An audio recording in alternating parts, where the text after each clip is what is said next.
Praise the lord. మన పరిశుద్ధుడు, మన విమోచకుడైనటువంటి యేసుక్రీస్తు వారి శక్తి కలిగిన నామమున ఈరోజు ఉపవాస వాక్య ధ్యానమునకు ప్రతి ఒక్కరికి మన దేవుడైనటువంటి యేసుక్రీస్తు వారి శక్తి కలిగిన నామమున ప్రైజ్ ద లార్డ్ వందనాలు. యేసు ప్రభువుని అప్పగించే ఇంకొక 10 నిమిషాల్లో అప్పగించబడతాడు అనగా ఆ సైనికుల్లో ఉండేవాడు ఒకడొచ్చి యేసు ప్రభువుని పట్టుకుంటాడు.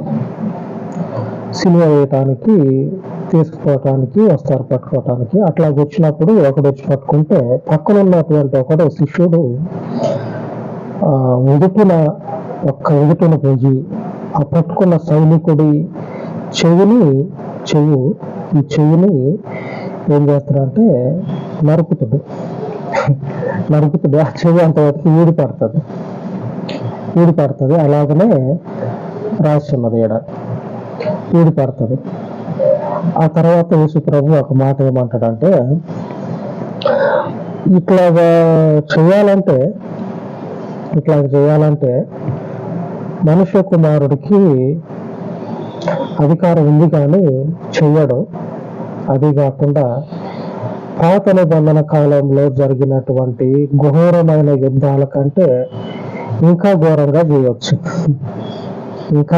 చేయొచ్చు. మనుష్య కుమారుడికి అంటే యేసు ప్రభుకి అంతటి అధికారం ఉంది. అంత అధికారం ఉండి కూడా యేసు ప్రభు ఏమంటాడంటే, నువ్వేమనొద్దు, మనము తగ్గించుకుపోయేటువంటి సమయం ఇది. ఆయన వచ్చింది భూమిని హక్కును చేర్చుకోవటానికి, భూమిని కాపాడటానికి. అంటే అర్థం, భూమి మీద ఉన్నటువంటి మనుషులని చేరవేయటానికి, వాళ్ళని కాపాడటానికి భూమి మీదకి వచ్చిండు. ఒక పక్కేమో నేను రక్షకుని అని చెప్పి, ఇంకొక పక్కేమో మనుషులందరినీ చంపేసుకుంటా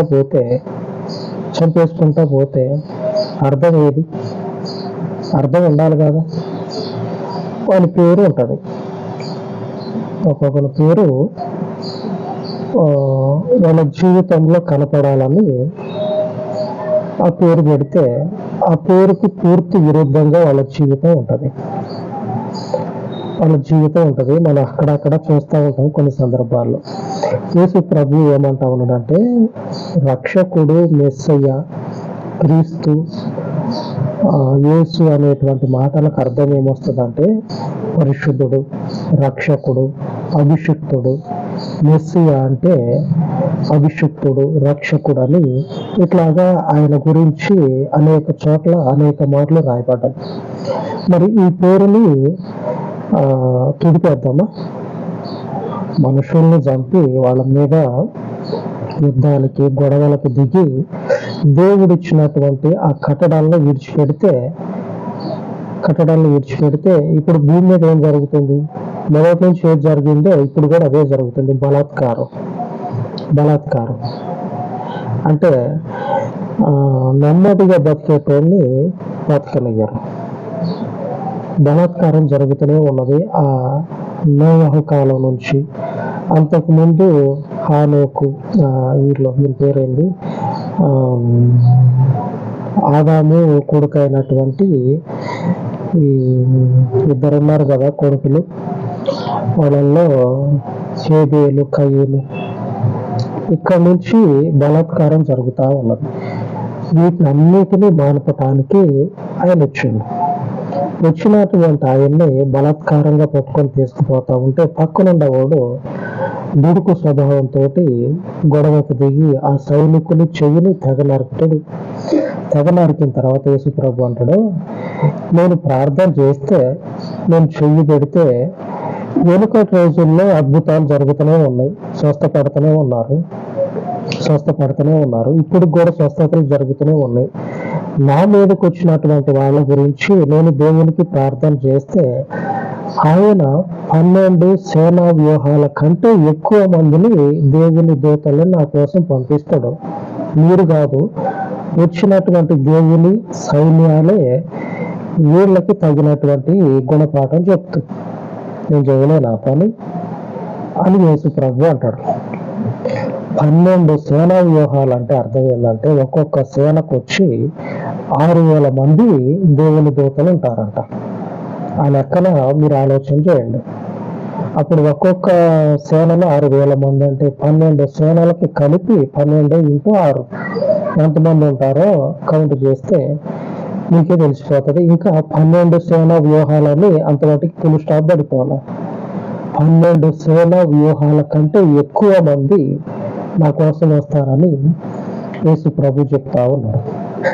ఆమె దేవుని శక్తి కలిగినటువంటి నామమున మనం ఈరోజు జీవిస్తా ఉన్నాం, ప్రయాణిస్తా ఉన్నాం, కొనసాగుతా ఉన్నాం. ఈ క్రమంలో వచ్చేటువంటి వాటిని అన్నిటినీ కూడా స్వార్థ చెప్తే వేరేతో పొద్దున్న లేచిన దగ్గర నుంచి అదే గోల అని అన్నారే అనుకోండి, పక్క పోతాం, ప్రార్థన చేస్తాం, మళ్ళా వచ్చి చెప్తాం.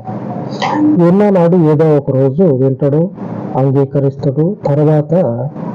తర్వాత మనకంటే ఒక అడుగు ముందే ఉంటాడు ఈ పోరాటం అని చెప్పని అన్నటువంటి సోదరుడు. ఆమె తెలుసుకుంటే, ఆయన గురించి తెలుసుకుంటే లేఖనంలో ఏం చెప్తా ఉన్నదంటే ఆయన తోసివేసేటువంటి దేవుడు కాదు, ఆయన చేర్చుకునేటువంటి దేవుడు అని తెలుసుకున్న తర్వాత ఎవరైతే దూషిస్తూ ఉన్నారో వాళ్ళే ఆయన వెంబడి ఆయన అడుగు జాడలలో మరవకుండా, పాదము అటు ఇటు పడకుండా సరిగ్గా ఆయన అడుగులోనే అడుగేసి నడిచేటువంటి ముత్యాలు, ఆమె ఆను ముత్యాలు అంటారు కదా, అటువంటి వాళ్ళు ఆ తెలియనటువంటి జనాంగంలో ఉన్నారు. ఆమె ఆ జనాంగంలో ఉన్నటువంటి ఆ ముత్యాలని దేవుడు ఏం చేస్తా ఉన్నాడంటే రక్షిస్తా ఉన్నాడు. అయితే ఈ ఓర్పు అనేది దేవునికి, ఈ ఓర్పు అనేది కొంతవరకే ఉంటుంది. ఒక్కొక్కడు ఎన్నిసార్లు ఎన్ని రకాలుగా ప్రయత్నం చేసి చేదరించుకున్న వానికి ఒక సమయం ఉంటుంది. అప్పటి వరకు మారకపోతే వదిలేస్తాడు. విడిచిపెడితే ఇక ఏ గంగలోనో, ఏ కాలువలోనో, ఏ మోరీలోనో, ఏ తెలియనటువంటి బురద కాలువలోనో వానితో పాటు ఉండేవాళ్ళే వాడిని తొక్కేస్తారు. ఆమె వానితో పాటు తిరిగేటోళ్ళే వాళ్ళు తొక్కేస్తారు. ఆయన వెంబడి తిరిగేటువంటి మనలని ఆయన ఏం చేస్తాడంటే చేర్చుకున్నాడు కదా, చేర్చుకున్నటువంటి ఆయన ఎక్కడ కూడా ఏ మనుషుని ఉపద్రవంలో పడకుండా రక్షించుకుంటూ పోతాడు. ఇంత జరిగింది యేసుప్రభు జీవితంలో. ఆ సైనికులు వచ్చినటువంటి వాళ్ళు పట్టుకొని పోయారు. పట్టుకుపోయిన తర్వాత తీర్పు తీర్చారు, శిక్ష వేశారు. ఇన్ని జరుగుతున్నాయి. చివర్లో ఏమని రాసి ఉన్నదంటే, అయ్యా మీరేందమ్మా ఇక్కడ వచ్చి చూస్తా ఉన్నారు, ఆయన లేడుడా, ఆయన ఏం చెప్పిండు మీతోటి, అదే చేసిండు. ఆయన లెగుస్తా 3వ రోజు అని చెప్పని అన్నాడు. సరిగ్గా 3వ రోజు వెలుతురు వచ్చి పడక ముందే భూమి మీద దర్యాల్లో లేచి కూర్చున్నాడు. ఇంకా వెలుతురు రాలా భూమి మీదకి, ఇంకా తెల్లవారులా, కనీసం తెల్లవారుతున్నట్లు కూడా అది రాయబడలా. ఇంకా చీకటి ఉండగానే ఆయన దర్యాల్లో లేచి కూర్చున్నాడు. ఆ 3వ రోజు ఎప్పుడు పడుతుందా, ఆ 12 దాటి తెల్లవారుజాము ఎప్పుడవుతుందా అని ఎదురు చూస్తా ఉన్నాడు లగోటానికి. ఈ దేవుడు ఆయనను అనుసరించేటువంటి వారిని ఈ రీతిగా కాపాడుకుంటా తోడయ్యుండి క్షేమం వైపు, అధికారము వైపు, దాసత్వం వైపు కాదు, మనం ఎవరినైతే నమ్ముకున్నామో వాళ్ళ యొక్క ఉపద్రవాలలో పడి నశించిపోయేటట్లుగా మనల్ని తీసుకొని పోవడం, అధికారం వైపు,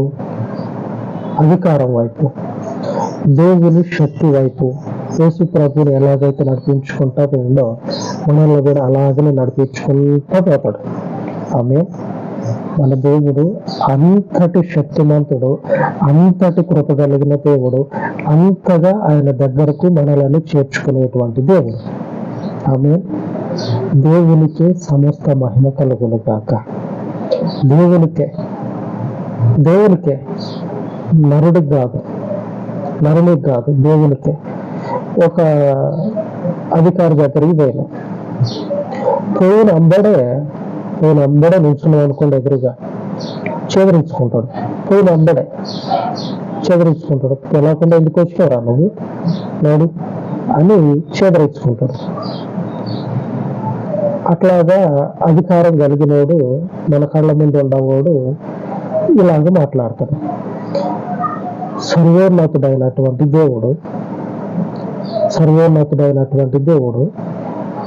ఆయన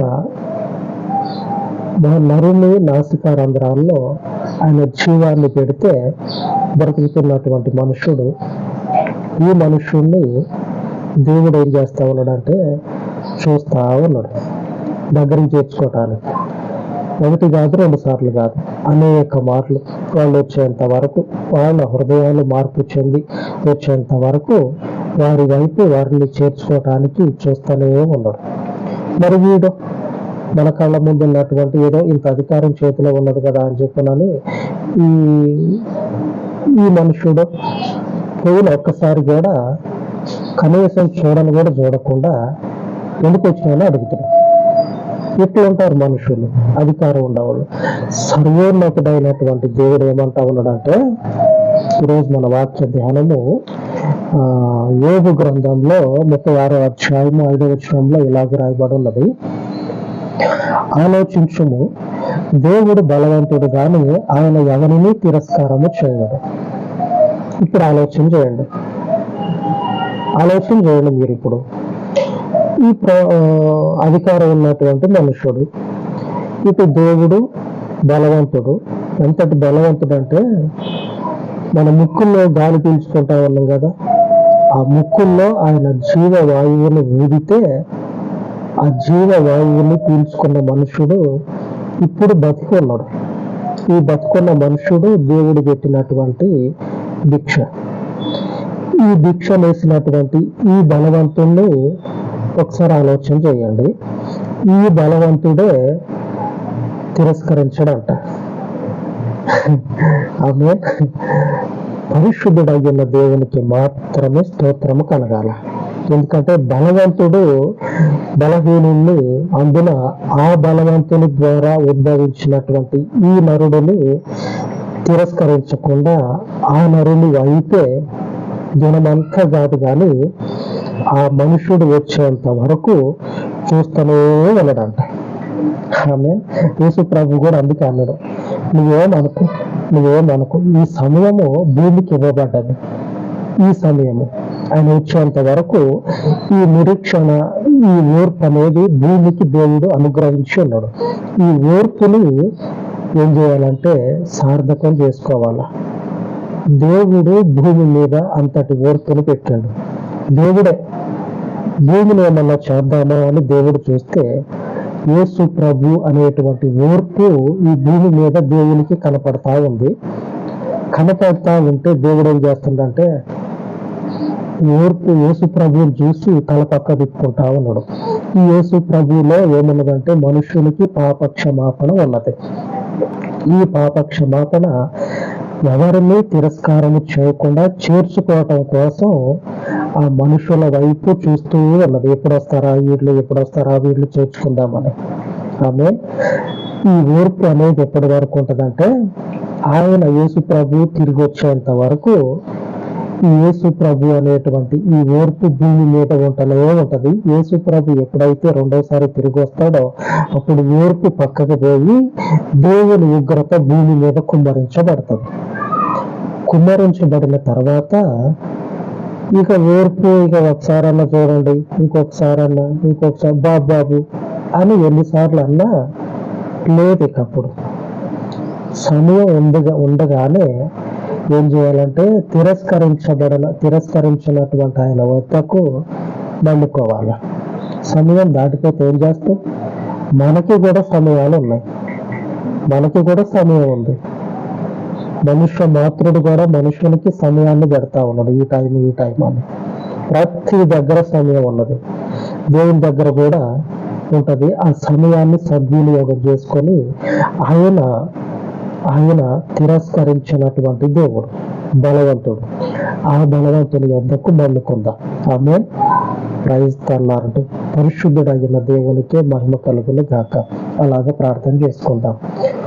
మహోన్నతుడు అయిన తండ్రి, ఈ ఉపవాస విజ్ఞాపనల యందు కృపను జ్ఞాపకం చేసుకొని నువ్వు ఇచ్చినటువంటి ఈ ఓర్పు చేత ప్రాణములు తండ్రి రక్షించబడినట్లు, ఎవరైతే నిన్ను తిరస్కరిస్తూ ఉన్నారో అట్టి మనుషుల యొక్క హృదయాలను, వారి యొక్క జీవితాలను అమూల్యమైనటువంటి నీ కృప చేత కాపుగాసి నీ సన్నిధికి నడిపించమని, వారి హృదయాన్ని తెలుసుకునేటట్లుగా నీ శక్తి కలిగిన కార్యములను జరిగించండి. ఎందుకంటే నీవు బలవంతుడవని యోబు 36:5 సెలవిస్తూ ఉన్నది. బలవంతుడు అయిన నీవు బలహీనుడైనటువంటి మనుషుని తిరస్కరించవని ఆ లేఖనము సెలవిస్తూ ఉన్నది. కనుక బలవంతుడా, నీ బలము చేత ఈ బలహీనులైన మనుషులను చేర్చుకొనమని, నీ కృపను జ్ఞాపకం చేసుకొనమని యేసు మహిమ కలిగిన నామమున ప్రార్థించి వేడుకొనుచున్నాను తండ్రి. ఆమేన్, ఆమేన్. పరిశుద్ధుని కృప నిత్యము ఆయన పరిశుద్ధులకు తోడయ్యుండును గాక. ఆమేన్, ఆమేన్.